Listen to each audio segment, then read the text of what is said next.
tumefunga goli, refa anasema tujafunga goli, kisa watu wawili. Hatutaki mechi irudiwe. Tumheshimu Mheshimiwa Rais kwa sababu leo tumelipwa mishahara. Jina langu ni Hamza Msaji, ni katibu mkuu Wizara ya Habari na Mawasiliano. Kama ambavyo tulikujuza hapo awali kwamba leo tutakuwa na mechi na tayari imeshachezwa tarehe 23 Januari 2026, ni siku ya Ijumaa. Wanafunzi lakini pia na wale mashabiki wa timu zote mbili. Tulikuwa na timu ambayo ni ya Bunge, inamaanisha ni ya wawakilishi wa madarasa, inamaanisha maarufu anaitwa CRs, lakini sisi kwenye serikali tunawaita wabunge, lakini na baraza la mawaziri pia kuanzia ngazi ya juu kabisa ya uongozi. Timu yote hiyo iliundwa na viongozi wenye hadhi hizo. Sasa mwenzangu Shufaa ataenda kuzungumza na wale mashabiki, lakini pia kuanzia uongozi wa juu, rais wa serikali ya wanafunzi ambaye pia ni mchezaji namba moja katika timu ya baraza la mawaziri, lakini pia atazungumza na spika wa bunge Hamisa Msele ambaye atazungumzia naye kwa uwakilishi na kwa niaba ya timu mzima ya wabunge, inamaanisha ISRC ndio wabunge ambao wameunda timu moja kwa ajili ya kupambana dhidi ya baraza la mawaziri. Habari. Salama. Naitwa Francis Wabula Masero, ni rais wa serikali ya wanafunzi. Unaongeleaje hili swala la hii mechi ya kirafiki na jinsi mnavyocheza nyie kama viongozi, mnajijengea nini?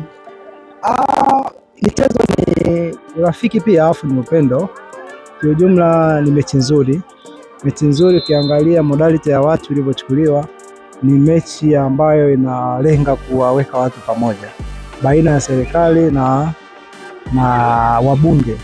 Wote wapo kwenye mfumo wa serikali. Kwa hiyo tumeandaa mechi maalum kwa ajili ya kuweka pamoja sisi kama serikali, pia ni afya pia.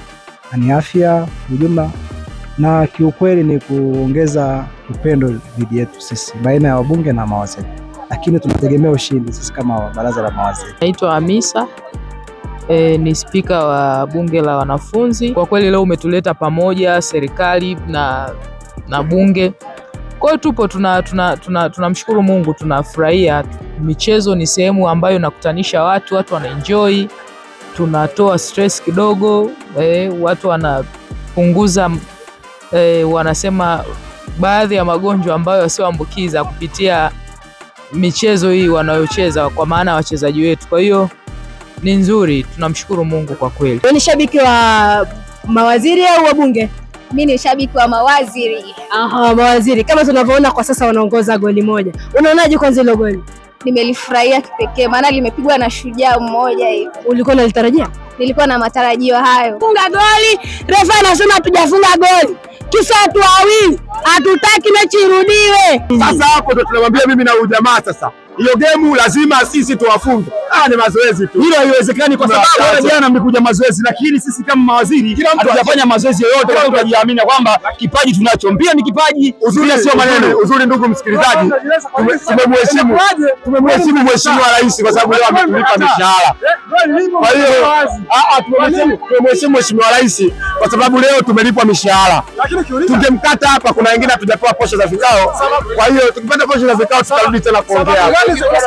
Sababu gani zimepelekea mpaka viongozi kama viongozi kukataa goli? Watu wakubwa wazima na heshima yao ilibidi wakubali kwa sababu goli ile ilikuwa ni la haki. Nikiripoti kutoka uwanja wa mpira wa miguu wa IAA, mimi ni mtangazaji wako Shufa Saidi.